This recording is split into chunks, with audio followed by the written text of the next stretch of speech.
Are you ready for the ultimate bikepacking weekend adventure? Join us for an unforgettable self-supported bikepacking trip through Southwest Virginia. The Grayson Gravel Pie Bikepacking Adventure travels along the Virginia Creeper Trail, the beautiful gravel roads of Grayson County, Virginia, and the New River Trail. All lodging and camping arrangements are included, along with daily routes and guides riding along with you. This self-supported adventure offers resupply opportunities every 20 miles for your food and water needs. Find out more at graveltraveldirt.com. You're listening to Mid-Atlantic Gravel, Travel, and Dirt.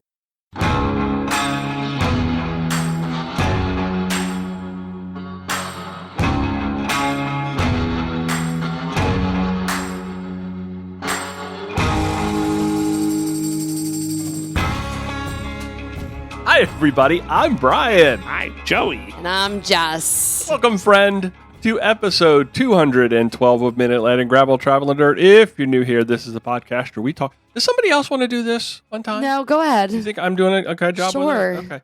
We're going to talk about gravel bikes, adventure bike, bike packing, bike camping, or just playing bikes. And tonight, on this episode, we're going to do a little getting back to basics. Yes. So we're going to start discussing for you.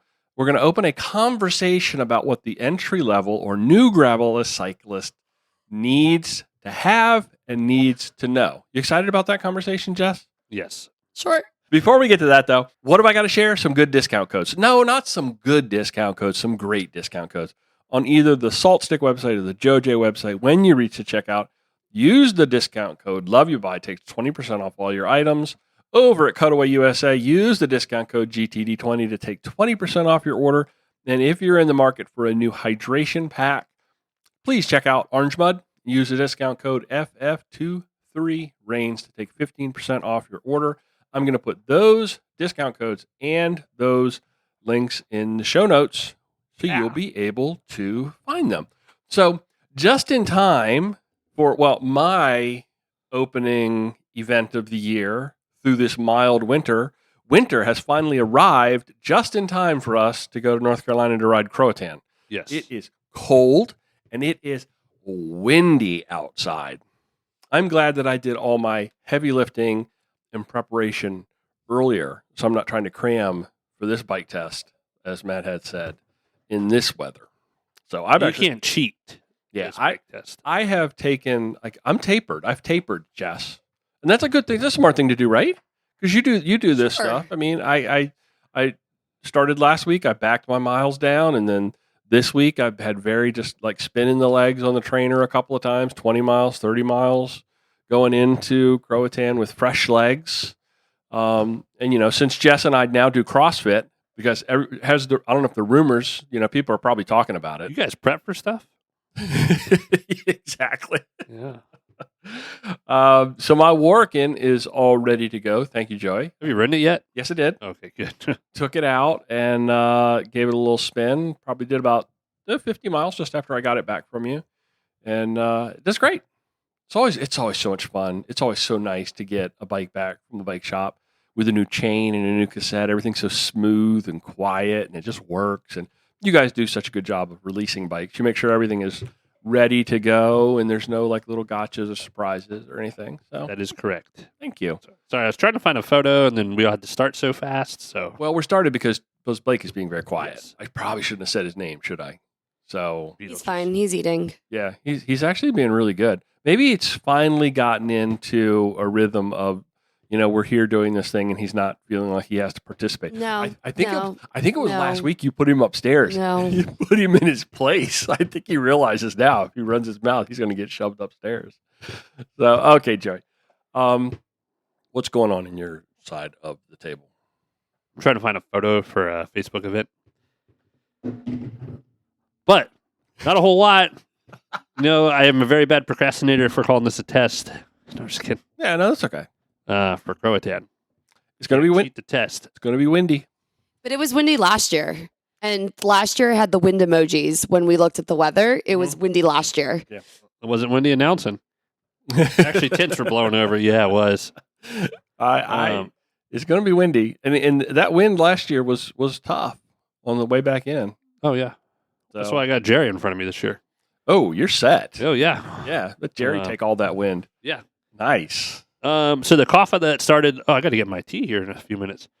The cough that started last week got really bad this weekend. Mm-hmm. Like my chest is pretty sore.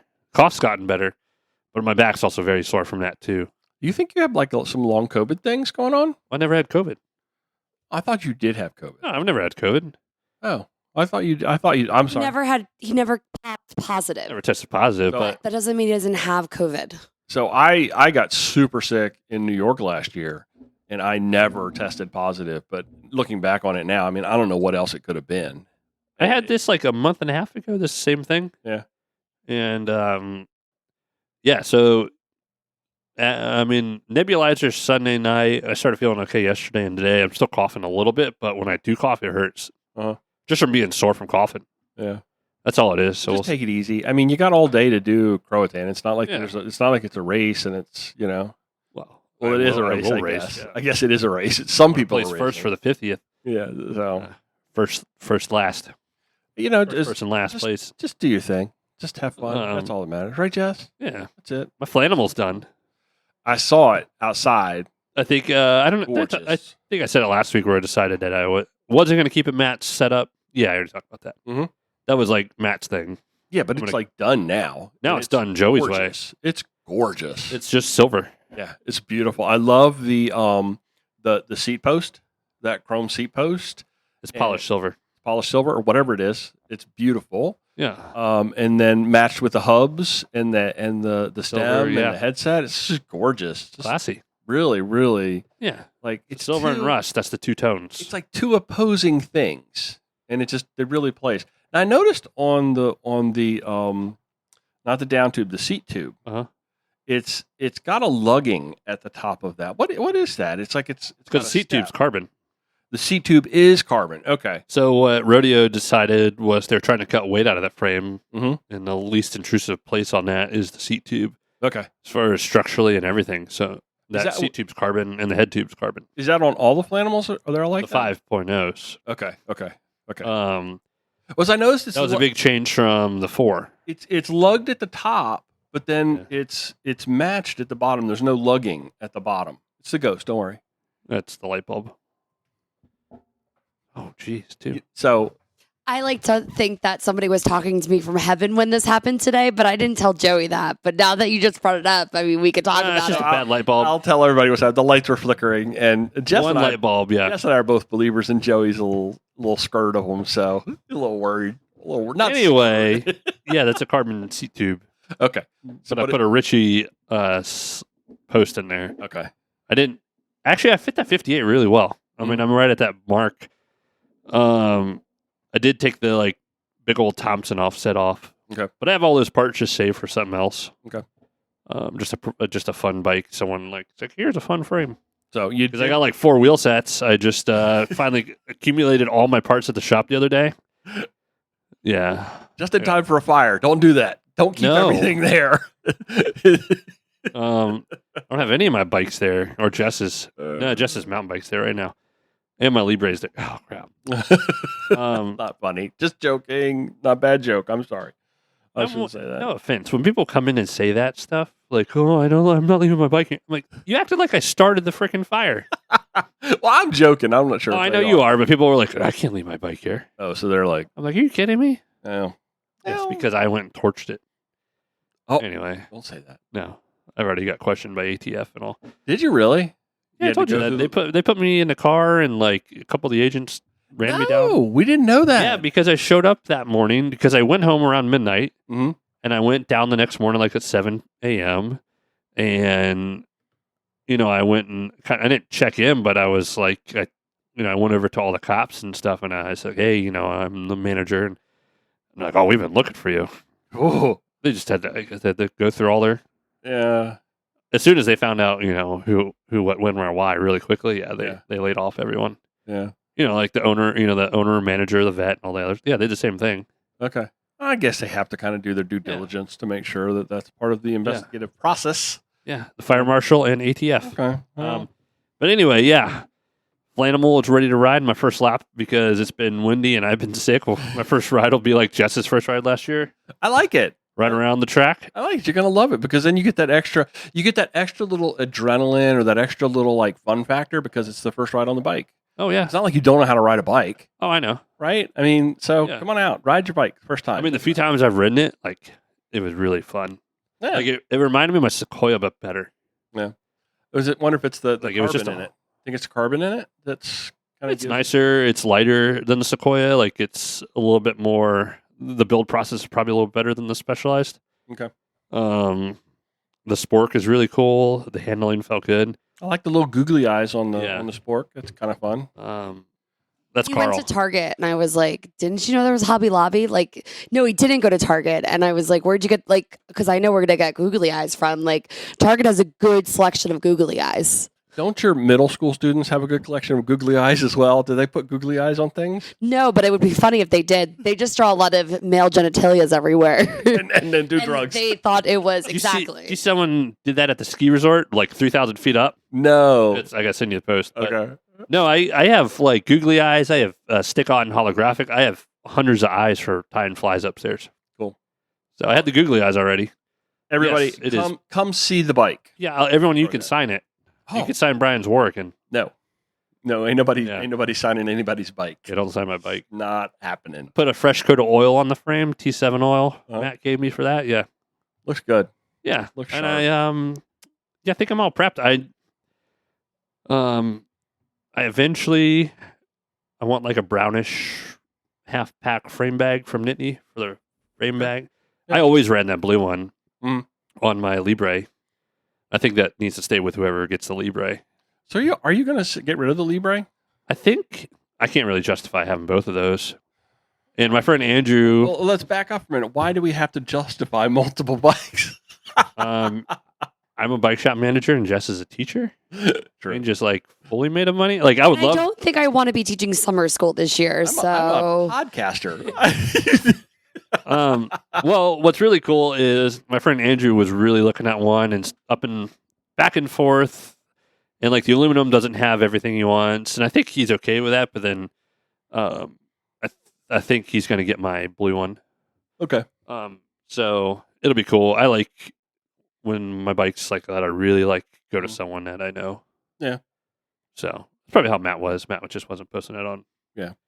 Get it in the hands of Andrew will somebody. take good care of it. Somebody's going to take care of it and appreciate it and use it. Yeah, and he gets to do. So I have my 650s that came with it on there. I got my red shift, my bars, my seat post, and a crank. So it's already like you just need derailleur, chain, cassette, shifters, brake calipers. So some minimal kind Very of minimal to throw it together exactly how he wants it. Mhm. And he's gonna get a pretty badass bike. Nice. And then in like 2 years, if he's like, "Oh, I want to sell it," I'm say, "Here you go." Yeah. Just kidding. No, that's the way to do it. That's the way to do it. But So. yeah, I would say other than that, I'm Croatan prepping for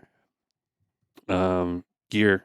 I got my checklist going on in my pocket in my Mhm. notebook, and then I got stuff over there, and it's a little far away to forget something. We were We talking. forgot pillows for Monster Cross, which is a luxury item. We were talking about that. I'm gonna get my That- tea. That Pillows are a luxury, but Brian's bringing a whole damn shower.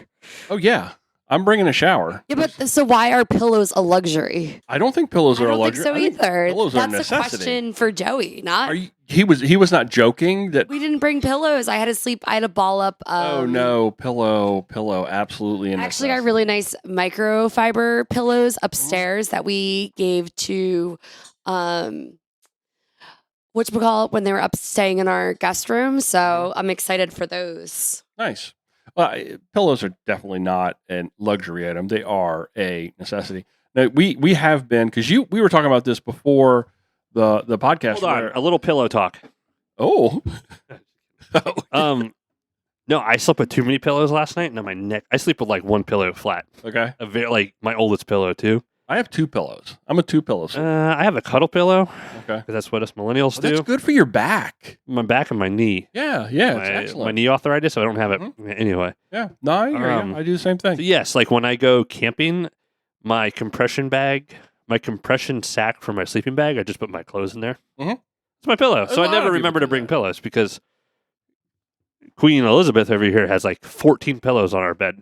Are you? Well, I And was that's okay. talking That's to okay. my therapist today, and I said, I don't really want to go camping. Last year I was in a beach house, but this year I have to go camping with my husband. So you're going to have It was a grand the time. therapy talk. I know we're going to have a grand time. It's just a pain in the butt. It's all to, about like, the people. Yeah. I get that, but it's just a pain in the butt to like pack and like write sub plans and then drive down. Like it's just a pain. Does that have to do with the beach house or the camping? Because that sounds like no matter what. Yeah, but like I don't really like, I'll be honest, I don't really like vacations too much. I don't like being strayed from my routine. So I understand that. I like being home in my house, like with my things. So Yeah. But it we're takes a really lot for me to do these things. And that was the whole big thing about last year Mhm. was getting out of the house in order to do things, because I think that's the hardest part. it was the summer of Jess. It was the summer of Jess. Mhm. Yeah. And we were talking before the podcast, we were about you had your shakeout ride or shakeout adventure with the Subaru with the tent and the all your setup with Monster Cross, where mine is this Croatan trip. So I've been like prepping and scrounging and putting together camp kitchens and all the things. And so it's a lot. You're right. It's I a don't lot. like it. I just rather be home. I like it once you get. I like the idea of having the rooftop tent and having everything packaged and ready to go, so you don't have that stress, Jess. So everything's ready to go. You throw it in your car. That's your stuff. No offense. You I'm the go. one prepping for both of us. Okay. I am stressed that I'll forget something at Jessica's. So I make lists now in my notebook. Yeah, because you have your little notebook. Yeah, she just shows up.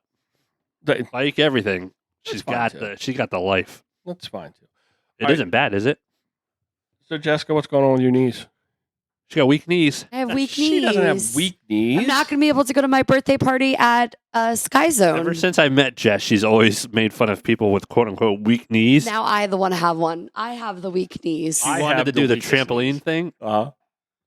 Oh, I have a whole. I blew my one knee out and I got Oh arthritis. my in it already. God. Oh my! You know my knee story. It's a disaster. So Jess, now let's talk about your weak knees. Has a weak knee, just on my right side. My left side's perfect. okay. So I think it was all those step ups. Because we're doing CrossFit now, so Yeah. everybody needs to know that. I'm sure Yeah. I'm sure the rumors have been, circulating that, Exactly. because everybody needs to know when you're doing CrossFit, you have to talk about CrossFit. Ah, No, it's been fun. I- I've enjoyed CrossFit, and I think I have two. you know? It's just when your body isn't used to doing all these different movements, and it's never the same movement every week, so it's good, but it also puts stress on areas that you haven't moved like that in a really long time. Yeah. So on Saturday, Joey and I didn't do anything. Literally, we didn't do anything. Joey went to work, and I just sat at home and wallowed all day. it worked. So on Sunday, I got up and I ran like 7 miles, and I, was getting off and hobbling a little bit, but I felt fine. And then Sunday afternoon, we did the pickup, roadside cleanup. and I felt fine. Yesterday, I had a 30-minute easy run, and I got off the treadmill like hobbling. Mm. And then I told Jerry, I was Like like, Hobbit? So I- running caused this. Nothing else. Was the running? It's Okay. probably running. It's probably dead shoes. I know that running is most stressful on your body. Like a lot of shin splints and knee splints and all those things all happen those with box running. things you do at Yeah. CrossFit sure are stressful Exactly. on your body. So I'm really, when you have a nagging thing in your body, you feel angry because you're like, I don't want this to be there. But the only way to give it Truth. Yeah. some time is to just relax it. And I'm probably going to pull away for my long run on Friday and just kind of hopefully manage through. Long run on Friday? Hopefully manage it You'd through. be long drive on Friday. Yeah. Yeah. Long Hopefully drive. just manage through like maybe 30 or an hour run Mhm. and just try Do a to time thing. Yeah. Yeah. So no taking my watch off and just doing 30 minutes to an hour Okay. and just seeing. But I'm going to probably do it on the grass. So So You can run laps around the track on Friday. have you? Yeah, it's actually a good idea. Have you tried being on the bike since your knee has been bothering you? I haven't, but it's probably going to feel better. It always feels better for me when I'm biking and running. But with the time constraint, it's so hard just to get in running and CrossFit that it's super hard for me to get into running 2 days a week because I'm only running 2 days a week and doing CrossFit 2 days a week. So Monday's a real long day for me. And then Tuesday and Thursdays, I'm completely off. So it's Monday, Wednesdays, but then since CrossFit changed, we're kind of just running into some different things. Yeah. The CrossFit for me, it has hit my knee pretty hard, and it's the boxes and squats. But, working with Jason, I got to a point where it's like, okay, I can't do a box that's this tall. We got to back up here. I got to take a little bit more time there. I can't do these stretches like this, like you're doing. Give me something alternative.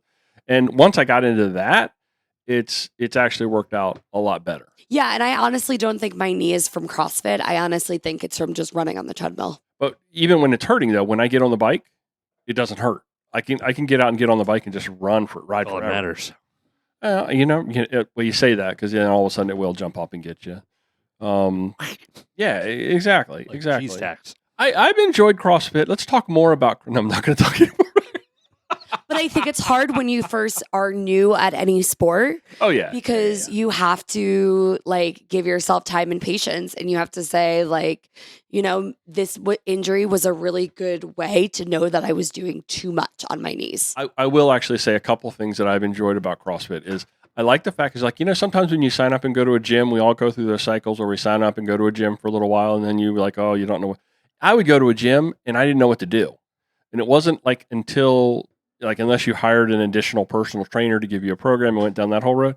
The nice thing about CrossFit is they do the same thing across all their classes that day. You show up, there's a routine, there's a program, you do the thing, and it's designed to help you move forward in progression with the class that you attended before. So I really do like that about the Same. CrossFit. And I'm definitely thinking about continuing on with because it's 2 more weeks we have it. Something like that. And then it's done. So I'm definitely thinking of continuing on with it. We were talking to Jason last night, and he was saying that he would look at the class like what we're doing and continue it. So I think it would be something that in that kind of an environment with people that when you're doing it together, and it's the bike club, and he's a cyclist too. And so he understands what our needs are. And it was funny last night, we got on the wind bikes, and he was joking. He's like, all the regular CrossFit people hate to get on the wind bikes. I'm trying to get them to get their cadence up. And you guys all just jumped on here and you're hitting 65 cadence RPMs right out of the box, and nobody's complaining. So it's fun. Okay, Joe, you want to do Strava Club? Do you want to do Strava Club? I'm done with Strava Club. You're done with it? You're never doing it again? Let's make our own thing. Let's. What would we call it? No, we had some... what would be a nice alternative name for something? Chess Club. Excellent. Or AV Club, the Audio Video Club. Actually, our friend Chris from Arlington, Virginia was my first pick of the day. Good job, Chris. 232.9. Big miles. Justin, our boy Justin. Justin from South Kakalaki. Is that bad to say? No, I don't think so. South Kakalaki and North Kakalaki. I heard my brother-in-law say it before, and I've been saying it for years now. And it came off. Do you think it might be? I don't know. I don't think it's a real, it doesn't have its roots in anything derogatory. I don't know. You talk about the I South. don't mean to be rude, but that really came up when we did our beach trip to South Carolina or the Outer Banks. And Joey was not on that vacation. So I don't really know when. Ooh. Every time Michael says Carolina, it's Kakalaki.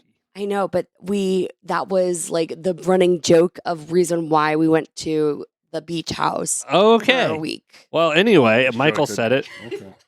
And then John from Cantu Wheels from Huntsville, Texas with the 122 point. Justin had 144.3. John from Cantu had 122.2. Excellent. You only needed 117 to break in top 100, and we're holding strong at 894. Maybe we could recruit 6 members. We could go around and actually pull out your phone. Let's do that at Croatan. Yeah. You in the Strava That or Club? Itasia. Okay, I'm going to create a QR code that links directly to the Strava Club so that when they click it and load it, it'll go right there, and all I can do is I'm going to put it on my phone. Oh, Brian, I can do that because Big it's news. Hold QR on. reader. Yeah, I'll do it. I do it big in my news. classes 1 all the time. second. Strava.com/clubs/gravel travel dirt. I got a megaphone. Oh, or excellent. Croatan. And for Excellent. all bike events now. Bring it. It's not like super, super loud, but it'll. I love it. Bring it. Are you bringing it, right? Yeah, since I'm not announcing this year, I figured I would Could you fight with the announcer? You fight over the announcers. Maybe it's Frankie Andreu. I don't know. No, I thought it'd be fun. Yeah, absolutely. I mean, I'm gonna blast my speaker. Like I got Marvin Gaye, Tyler Childers. I got Guns N' Roses on the playlist. Like Nice. we're gonna hate. Well, you Me. got to do the 6 a.m. Marvin Gaye. Yeah, Yeah, that's just for Ted. you got to do it. You got to do it. Yeah, I'm excited about that. Let's sneak a Maybe 5:45. Let's sneak a Bluetooth speaker into his tent and I just put mine next to it last year, like right next to Yeah, it. right. Why is it? You don't have to sneak anything into a tent. You just stick whatever you need to right next to it. right. Yes, I forgot about my loudspeaker. All right, let's go back to school. Oh, I think Yes. we're doing karaoke. Oh, cool. I'll do Saturday that. night. I'll do that. Let's bring in his actual like setup. Oh, Ted, you rock. That would be so Um, much fun. Well, no, I don't think I'm going to use my computer. Love but- it. But like most songs on Spotify now, you could switch to a karaoke screen. I didn't know that. Oh, it's awesome. Oh, cool. Oh, we're so doing that. We're so doing that. I can't wait. We're going to do like 80s Madonna only. Absolutely. Yeah. Oh, I'm excited about that. It's going to be a fun night. This Saturday night's going to be fun. This Saturday night's going to be a lot of fun. Jessica, Saturday night's going to be a lot of fun. Great. Babysit everyone again. All right, let's go back to school. What does the entry level gravel cyclist need to have and need to know? We've done this before. Nothing. Okay, I mean, you can actually say that. You can say that, if you're already a bike person, jumping over into the gravel cycling discipline you don't really need much of anything else. But I think, we used to joke that every bike is a gravel bike. I don't know that necessarily is I don't think that's true. I think that was Russ from Pathless Pedaled. But I think it was also, there was some truth to it in that before the days of bikes being designed with gravel in mind, if you were riding a bike and you saw some gravel and you wanted to jump on, Sure, we did. I've taken my Roubaix on 28s. I did Lake Apopka on that, and that's pretty substantial gravel. Yeah, but you do that descent down the fire road at Cabot Cliffs on 23s, Then you got a problem. and yeah, you got chamois sucked up. If you know what I mean. I guess probably then we really should start with the bike. So, You need fat tires, low pressure, and a high attitude, and you can start with that. okay. So something that accepts wider tires. Yep, in the podcast. Maybe a little bit more relaxed geometry might be helpful as well. So that's your entry level gravel bike is going to do that. Doesn't have to be expensive. It could be flat bar or drop bar. And I think the key in that it has to be sturdy enough to handle off-road riding. Yes, I had on our Thursday night mountain bike ride Mhm. where we're riding stumpies and full suspension and decent hardtails with a lot of travel. We had a customer show up with a Cirrus X 4.0, which is a gravel / hybrid from Specialized, and he did the lake ride with us. Okay. How do you do at the end? Destroyed himself. Yeah, I was going to say. But he did better than a guy 2 weeks ago that was on a mountain bike. Okay. Alex crushed it. So, So that being said, I don't know where I was going with that. well, there's also the enjoyment factor that comes into play. Yeah. Can you do it on something that's not designed to do it? Absolutely. Are you going to have the best time? Are you going to have the experience that you're really after at the end of the day riding the wrong bike? Yeah, that was Also key. Alex last week. Probably didn't have the same experience I did. Okay. Still had fun. Okay. He just got a little bit more beat up. That'd be like taking a super aggressive skinny tire road bike and doing. Okay. Actually, you could do parts of unpaved, but Grinduro. Oh, you could. I think you're not going to do Grinduro on your Specialized LA. If you're not doing the That'd be difference, crazy. and if you're willing to really pick your lines and take your time on some of those places, I think you could get away with something slightly different at something like unpaved. So, okay, the bike. We decided upon that. Can I? But a lot of people. Okay, go ahead, Joey. Oh no, I want to hear Jess because this is a lot about her. I think that a lot of people are like, well, I'm just getting into it, so I'm not going to get this bike. It's not as nice, or it's not usually it's the price factor it falls into. But I think sometimes when you go up in price and you go up in comfort, you're going to want to ride your bike more. Good point. So even though people are like, oh, I'm just getting into this. I'm new. I'm not going to buy the best bike. Well, I get that. However, the most comfortable bike you're going to have is maybe a little bit more expensive. So I'm willing to pay more money to do something that feels better for my body. Can I correct you? Go ahead. You're willing to have Joey pay a little more money. Oh no, she's a sugar mama. I just give him fully pricing. So we always think about these things of like entry level bike riders, like what they're going to do.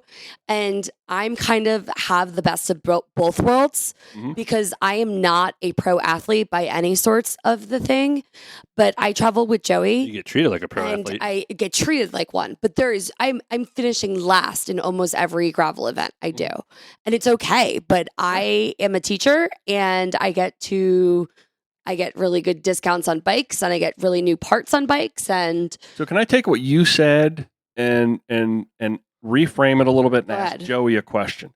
So, listening Can I put my input in real quick. It might actually go into the same direction. So, can I? I think we're overloading Brian's brain.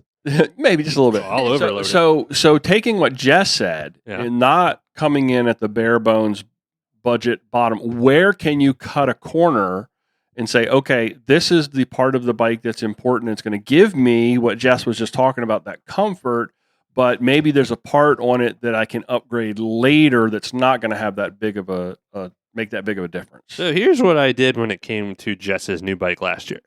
Not everyone is going to get a $7,000 bike. Mm-hmm. Luckily, I get an employee deal from Specialized. But first thing I looked at, Jess hates shifting. Okay. And most people hate shifting.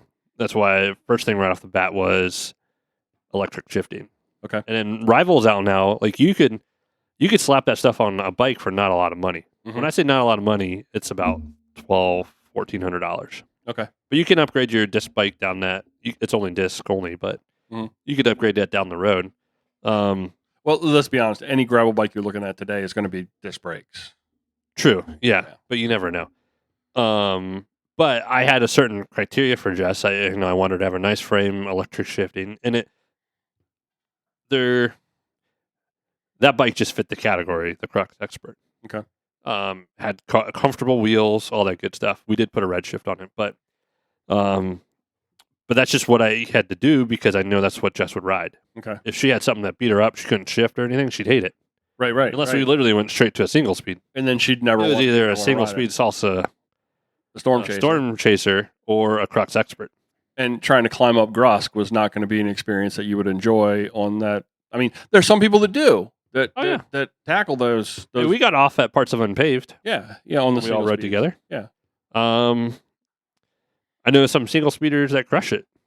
So, but to come back to that question, where can I cut a corner? Sorry. So, say I wanted to come in.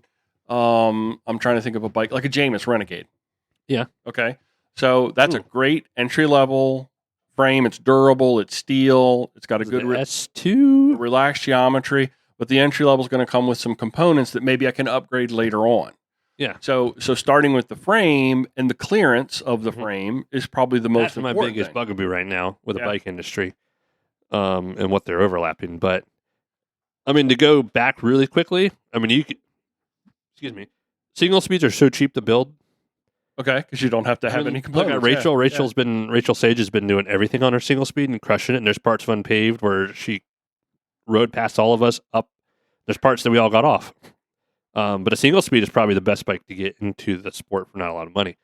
And then you could go to all extremes. But right now, if you look at Trek and stuff, there's some weird gray area with I forgot the model Trek has, but everyone's doing it. Like everyone's bumping up clearance, but they're having these road bikes that clear 38s and they're saying they're like gravel bikes. They're not like gravel bikes because gravel bikes went up to 38s not long ago, and everyone wanted to go to 42s. Yeah, I remember that was my problem. So you're going to limit all these people out. Yeah, I wanted to go bigger than the 38, and I couldn't. So, Cannondale Specialized new bikes go up to 35s. They're not gravel bikes. I mean, I'd call that all road, but 38's not a gravel bike these days. Okay.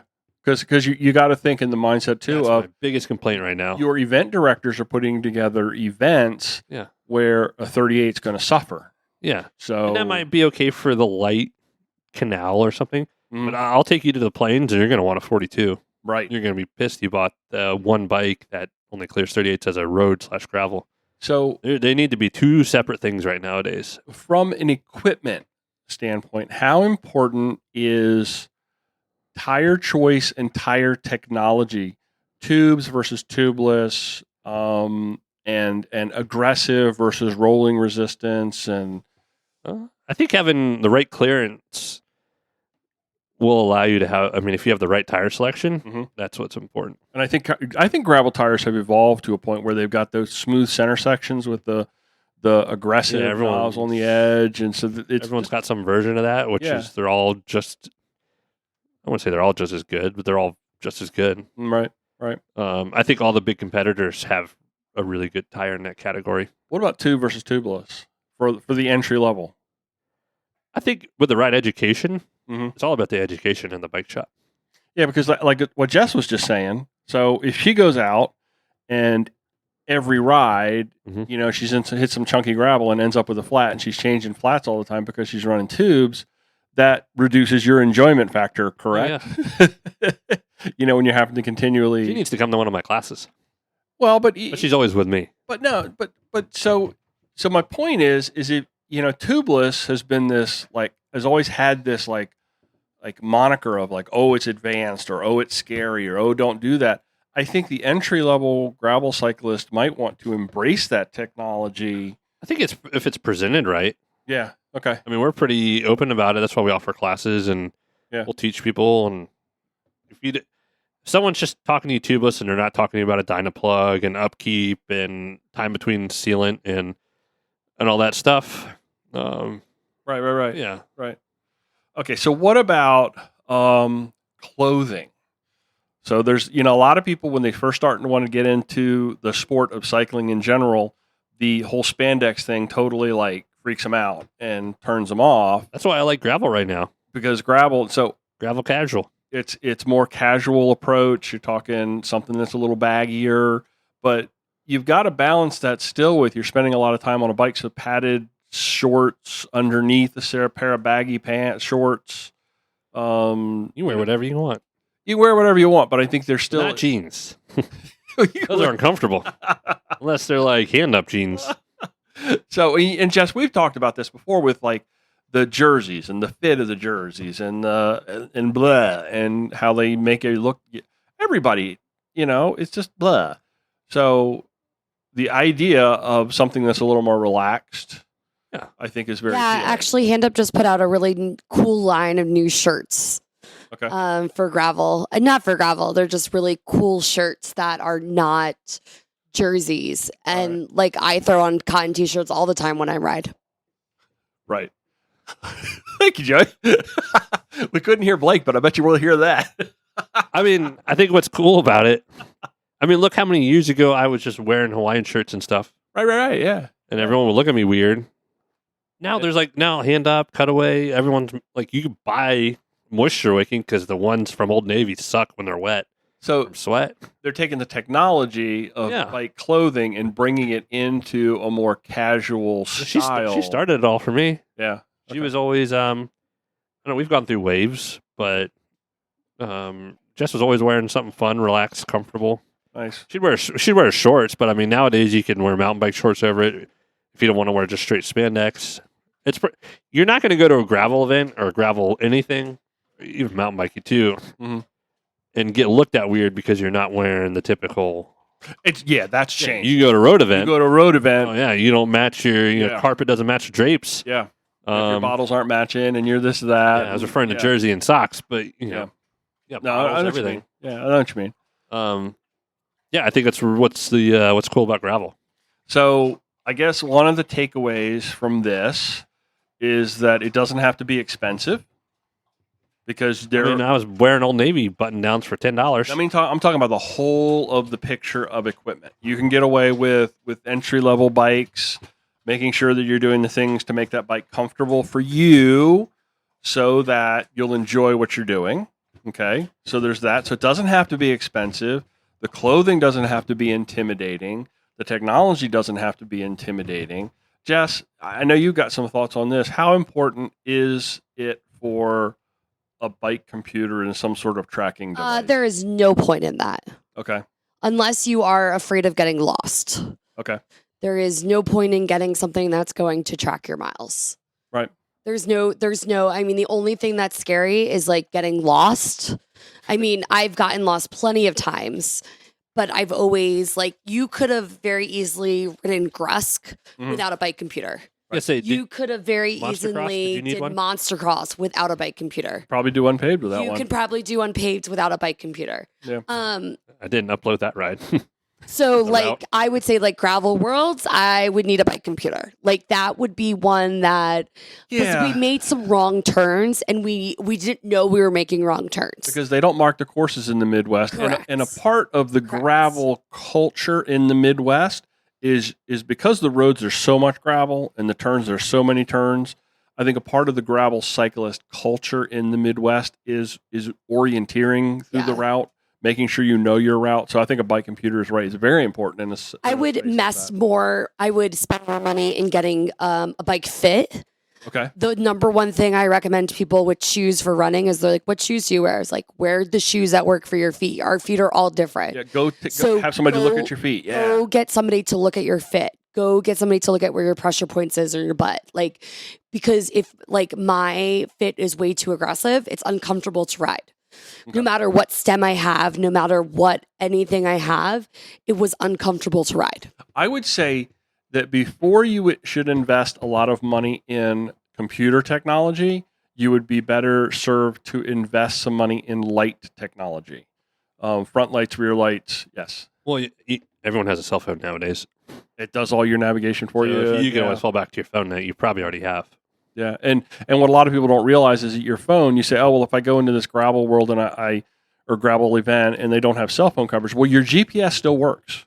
Yeah. If you've got your route loaded on your phone, then you should be able to follow that route even if you don't have cell phone service because the GPS will still work. In fact, and I would Nixon the Garmin or whatever the device is and get like clothing that it might be expensive, but it's going to be comfortable. Right. Because the number one thing I hear is like, oh, my butt hurts when I ride. Well, you're not riding in appropriate shorts or you're not riding in appropriate clothing. Mm-hmm. So you might want to spend a little extra money on something that's going to be comfortable for you. Right. So that you can do the thing and not be uncomfortable. Yeah, because if you're not comfortable doing it, at the end of it, your body may hurt because it's exercise. But if your body hurts because you got chafed because you're wearing jeans instead of the correct shorts or your something wasn't right because that's different. That's a different subject. I feel like the Garmin is or whatever bike computer you're using is like a luxury, and that's great, and that might be important, but that's not one of the things I would invest in right away. Okay. And because usually when you first start with riding, you ride with somebody else. So as long as they have a bike computer, I mean, you're usually fine. Right. Okay, so what are some things that the entry-level gravel cyclist needs to know? Not things that they need to have, but things that they need to know. The first thing that comes to mind is that it involves a much different location than what people typically think of or what road cyclists. These are unpaved roads. Their conditions could change. You've got loose gravel.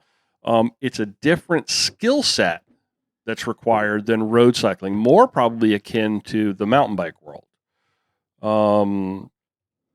I don't know if there's much to expand upon on that, but I mean, Jess, so you were a triathlete.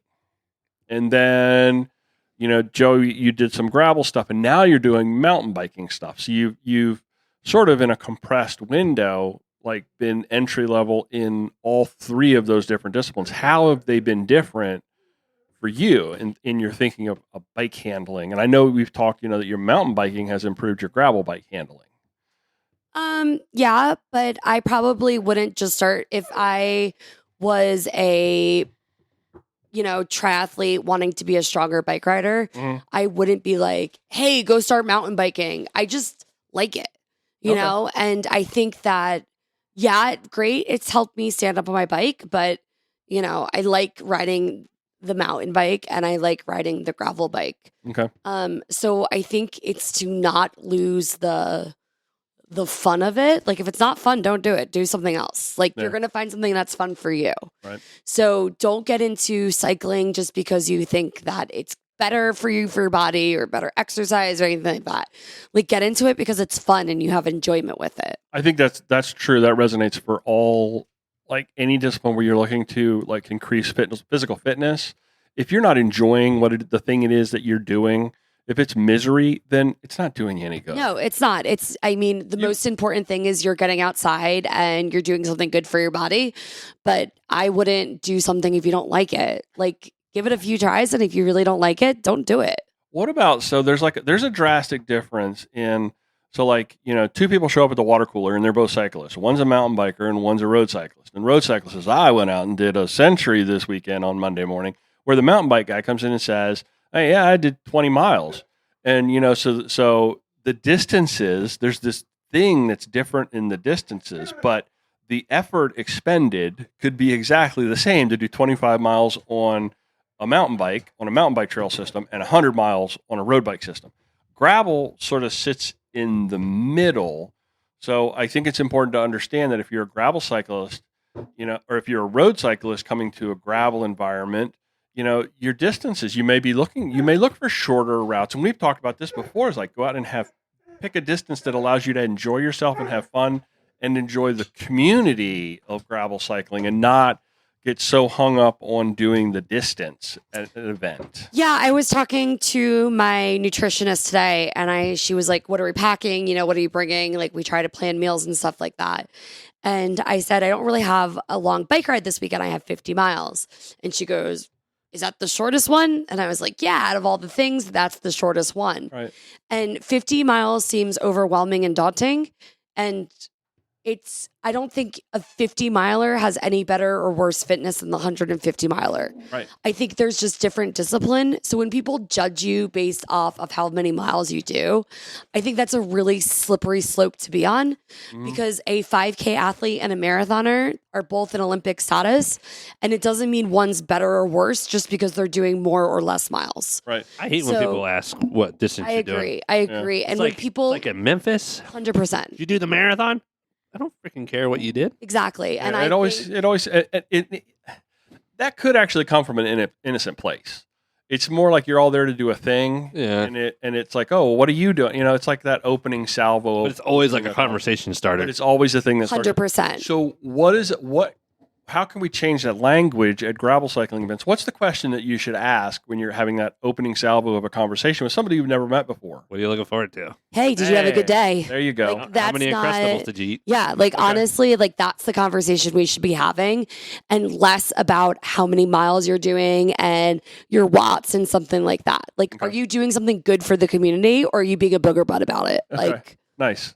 That's a great takeaway. that's why we should get rid of our distances on our team about the miles we put in on riding our bikes, and more, what are you doing for the club and sport of cycling?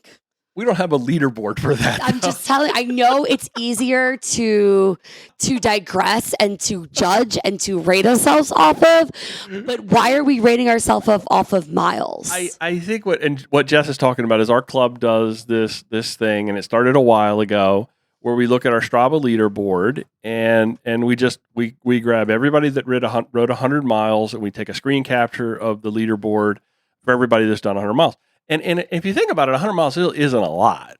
It's Get away from that mindset. 100 miles is 100 miles. Okay. It is not shouldn't have said better that, or should I? worse, right? Like 100 miles is still 100 miles. Like, get rid of that mindset. Well, I know what you're saying, because it could take one person 20 hours to ride 100 miles. It could take another person 5 hours to ride 100 miles. So I get what you're saying. It's not, we're using a discriminatory measure to compare and contrast people against each other. And I think that the mindset when we started doing that was it would be something that would be a little bit more bringing people together and having this little fun motivational thing that said, oh, look at all these people that went out and were on their bikes this week. So maybe, wouldn't it be nice? Oh, you know what measure is there, Jess? Number of rides. Does it have to be a measure? I why can't we just celebrate people that are going out with our club and doing highway pickup? Like, so what can did we? every single we did that, person though. get a shout out on Facebook like they would if they were the top 20 of riding? I think most people did get shout outs on Facebook for coming out to the roadside cleanup. I don't know if it was individual, but we don't tag people individually. We just take a picture. And everybody that did the roadside cleanup, there was a group of pictures. I think everybody that did it was in the picture. So it's challenging that mindset of if you're better or worse based on how many miles you are. Just looking for a measure. I hear you. What are you doing for the cycling community to bring more people in? There's a lot of things that I wish Strava would do differently. And it seems like there's a lot of good things that they could do, and they just never do them. I would love to be able to see hours versus miles. I mean, but you got to look at things like. But only if you're a tri-club. Oh, they switched that? Yeah. Oh, I don't pay attention anymore, but it used to. You can't do the leaderboard based upon hours. For the I thought you meant for the club. Yeah. I could do it personally. Yeah, you can do it personally. But like, I get that we all do things, and we are just settling it on. But like, I honestly ask you to challenge your mindset thinking. Like when you get off of Zwift and you see how many pizza you burn, how many slices of pizza you burn, like, is that the best place that we should be talking about our rides is based upon how many pizzas we burn? Or do we eat pizza because it's good and we ride our bike because it's fun? A burn pizza is not a good pizza. No, but I'm just saying, like, just because we always do things the same way, we really have to challenge our thinking and say, is that the best way of referring to how we ride our bike? Okay, I'm going to accept your challenge, and I am going to look and see if there's some way we can accomplish the same recognition, a weekly recognition of people who have been on their bikes that's not mileage based. I'm not saying I'll be able to come up with it. No, but just think about it. Just think about like what other people do for the club. Like you could have been, and this is anywhere. Like you could absolutely be riding the event or you could be volunteering. Mm-hmm. So why are we taking that mindset of like, how many miles are you riding? I'm not riding any, I'm volunteering. Right. And why do we frown upon that more as a society than me doing the 150? Okay. It's just, and it's not like a right thing or wrong. It's just we should challenge the way we're talking about things and we're asking those questions. I do know that there have been weeks where, because I'm the one that does that, and I know that there have been weeks where I have been late to the party or I'll forget, and there's been a couple times I've missed it, and I've actually heard from people that are like, you know what, I've been trying for a long time to get on that, and I did the 100 miles this week, and you didn't throw it out there, so that they didn't get their individual recognition, their name on their list. So I try to be very diligent to make sure. And this year, I don't think I've missed a week. I've been late a couple of times doing that. But there are people that actually that's something that they strive for to get on that list. That's great, and it's not something that I strive. So it's great that they strive for something. But then I said, that's an extrinsic reward. You should really see intrinsically if you are happy doing that. If you were happy counting in those miles, or did you miss like a family's birthday party because you were clocking in those miles? There's always times where we do things like that. Did I miss highway pickup because I was out riding those miles? And it's just challenging a new way of thinking about things and reframing the way we think of exercise. More community focused and individual improvement and enjoyment. There's no right or wrong. It's just challenging the way we look at things. 1 in 4 roadies miss their child's birth. Because of Strava. See? But like, there's definitely times where the three of us at this table have put aside a family member's event or a family member's thing to go get miles on the bike. If that was balancing jobs or stuff like that, like I've definitely did it. And I think I don't really have a job. But like we always celebrate. Oh my God, Brian? You did 100 miles, but nobody knows what I do. What did you get out of that? Like, I don't know. All right. So I think at the end of everyone wants a participation trophy nowadays. That's true. However, they need like their social media recognition. However, I hate that. Let's be real. If you're doing something good, do something good. Yeah. You can do something good without putting it on social media. Yeah. I hate that a lot. Okay. I make my videos just so I'm more reflective and see how joyful my day is and how grateful I should be.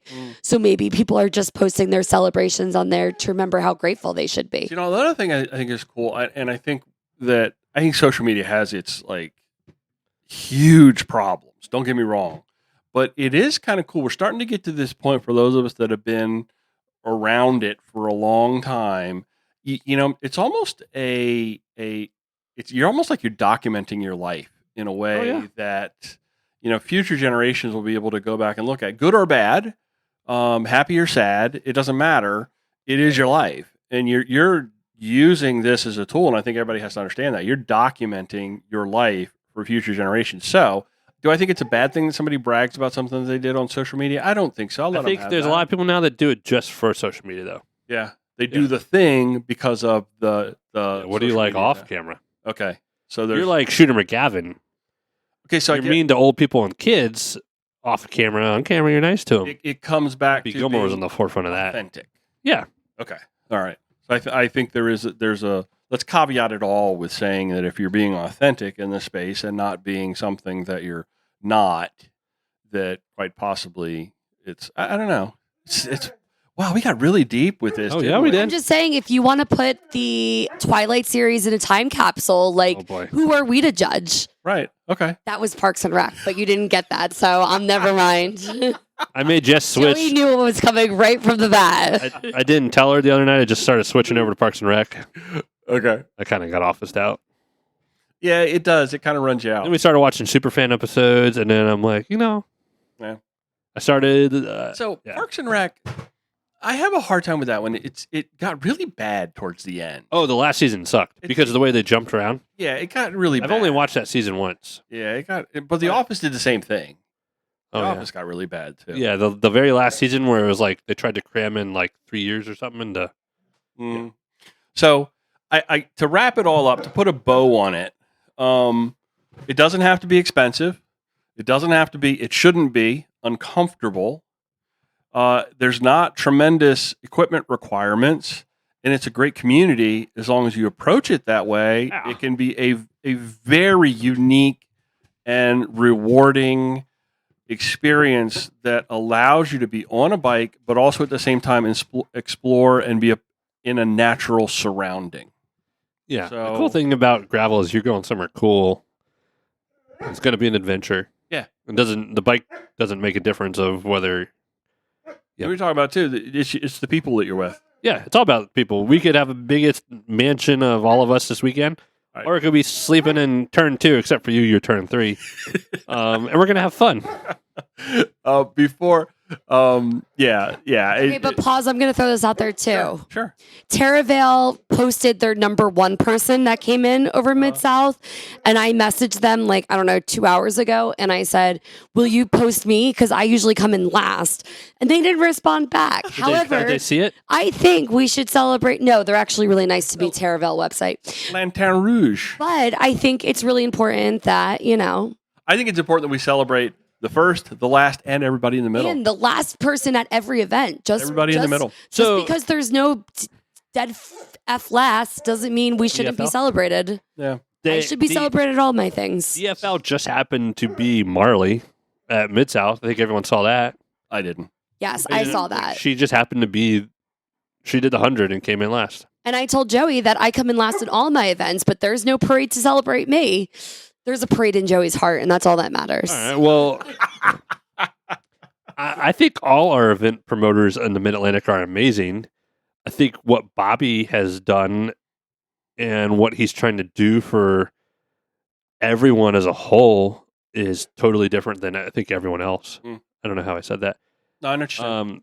Bobby's in a really awkward state, but like Oklahoma. Like he's in a state where it is very conservative. There's a lot of gung ho. I don't know it's not Bobby's beliefs, but everyone gets along. Mm. And he puts on this bike event, and he wants as many people of color, trans, anyone at the starting line, middle of the pack, and last. And he's trying to change Mhm. bike events. Yeah. So yeah, he puts more effort into DFL than probably anyone else. And that bled over into, you saw that at Gravel Worlds this year And too. people are starting to. Yeah, but we only celebrate DFL if they're the last and the biggest one. Like, why can't I be last in the smallest one and still get a parade? No. The last person happened to be a bigger rider. No. I'm saying. I think you think they're taking extra special because it was Marley. It had nothing to do with Marley. No. I'm listening to listen. We finished the person who celebrates last in the longest event. But in Mid-South, there's only one event, right? I don't Or know is how there many multiple They ride? have multiple. Okay, so then why aren't we celebrating last in all of them? Okay. Fair. All right. Fair. That's what I was trying to say. Like, why should we celebrate last in the 150 but not last in the 50? I would like to be recognized and celebrated this evening for doing this podcast without the lights on. It's daylight savings. And Blake barking, but Joey's in the dog seat, so Joey's technically in charge of him. Everyone says they can't hear him. Oh, I think I can hear him now. Ooh. It is nice because we started in the daylight, back. so I didn't need the light to set everything up, so that we didn't have to turn the lights on, and we've done this in the dark, and it's been fantastic. It's been one of our best podcasts, maybe ever, maybe ever. Now the neighbors are looking. We got an I audience. know. Hi, everybody. I'm waiting to see Dennis's creepy eyes pop up. You know Dennis streaked before? Yeah, I saw it on Instagram. Yeah. I saw it on Instagram. If you don't know what we're talking about, then you're not in the know. But if you know, you know. Is it time for... It's time for this or that. Good, because it's almost my bedtime. It's 7:45. We're going to go through them real quick. Jess, Croatan in the rain, Croatan in the wind, or Croatan in both? I'm going... Last year, it was the wind emoji, and it was still windy. Mm-hmm. You know, so I don't know. When I got to that lollipop around the 50 thing, I was like, this is terrible. This is terrible. Like, and I like riding in the wind because I like riding on the Eastern Shore and I like when it's flat. So I did a lot of training in the wind this year because in this quote unquote winter, quote unquote off season, I've been outdoors a lot because of the mile, but it's always been windy. So I'm curious to see how that training plays out in the wind. I'm not crazy about Croatan in the rain, but I don't think we have a choice. I think it's going to be both. Joey? I don't mind a little bit of rain. I would take rain over wind. Yep. If it's a little, if there's a little bit of rain and a little bit of wind versus a lot of rain or just a lot of wind, I do think a nice dreary overcast light drizzle. That's You just like it that's a 'cause nice it's bike. beautiful pictures in that. I just like that setting. I don't know. Yeah. It's like unpaved 21. 21. Yeah. Beautiful year. Yeah. Very Belgian. Jess, rooftop tent or a ground tent? Beach house I knew you were going to say that. Perfect answer. with a toilet Oh, we got toilets. and a shower that I don't have to wear flip flops into. Between the two, And like moisturizer, like, or something like that, like just so my face isn't so dry. That would be wonderful. obviously rooftop tent over a ground tent all day. Yeah, same here. Yeah, unless you're bike packing. It's just a nice level of yeah, but I would just drive. Take a rooftop tent one. I'll make a trailer like Tom. Yeah, you could do it. Jess, handlebar bag or saddlebag? Ooh, Handlebar bag, All easily. day. I love my All pierogi bag. okay. Love my pierogi bag. Right on. That is the first Nittany bag I have, and that is my favorite bag. Perfect. I take that over the frame bag, over everything. Anymore, saddlebags just get in the way of everything that. Are you talking about like just for your tube or like someone with space? Just something to Where carry. will I your put my stuff. Bobo bars, Joey? Yeah, you got to have Bobo bar space. And the Opening up a saddlebag sometimes not easy. Yeah. I've actually started to put, since I don't carry tubes anymore, I put all my Dynaplug and CO2 cartridges and everything. That's in because my- you lost one your when it cargo was in pocket. the other one. in my cargo pocket. So I go bagless. But if I had to carry a bag, I'd probably go with the handlebar bag. I love my pierogi bag. Uh-huh. Yeah. Right on. The only bag I don't like on my bike's the top tube bag. I don't use it much. I haven't used one in years because it just gets in the way and it's not big enough.